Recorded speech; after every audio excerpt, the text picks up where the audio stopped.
Antilles mettent en place des drives pour dépister le Covid-19. Pour en parler, vous recevez ce matin Guy-Joseph Théodore, le PDG des laboratoires Biopôle Antilles. Bonjour Guy-Joseph Théodore.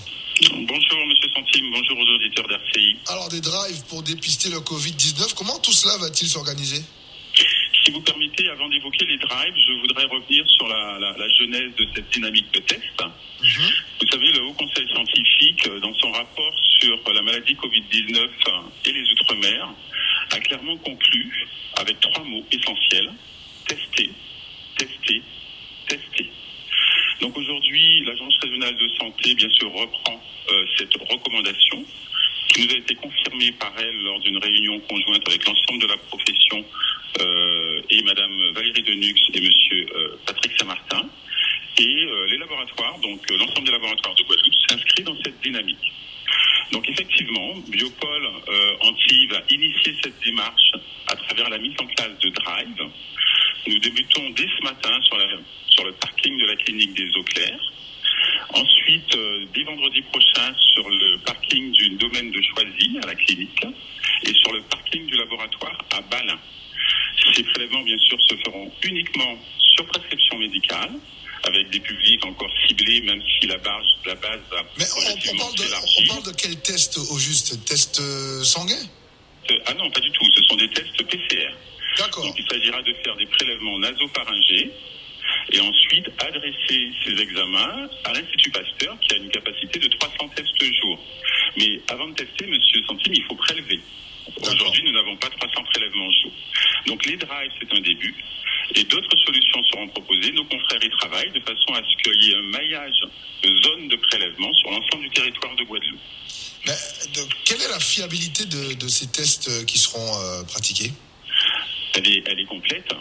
La RT-PCR, la biologie moléculaire, est un test très spécifique, très sensible, mais il y a malgré tout en moyenne 30%, je dirais, de négatifs. Je dis pas faux négatifs parce que le négatif est plus lié à soit un problème de qualité de prélèvement ou de moment de prélèvement. Mais quand un test de biologie moléculaire est positif, il est positif. C'est un test très spécifique. Alors justement, je vous posais la question puisqu'effectivement des voix s'élevaient, notamment dans l'Hexagone, pour dire que ces tests ne donnaient un résultat qu'au moment où ils étaient pratiqués, qu'ils ne donnaient pas justement d'indication sur une présence du Covid dans les poumons, par exemple. Alors, c'est pas tout à fait ça. Comme tout examen de biologie, le résultat ne vaut que pour un temps T.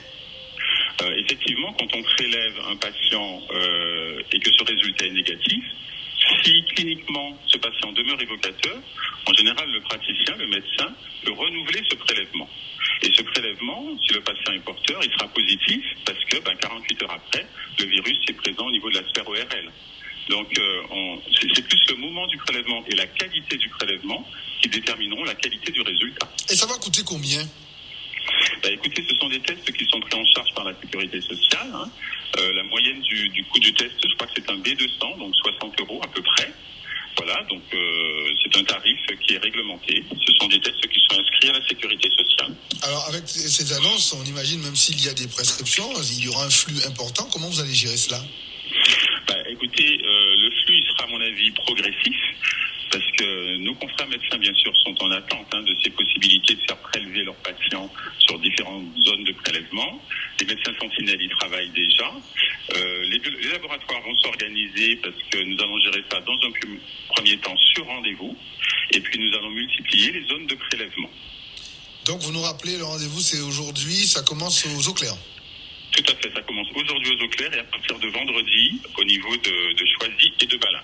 Et puis nous vous indiquerons les autres sites de prélèvement quand nos confrères les auront déterminés.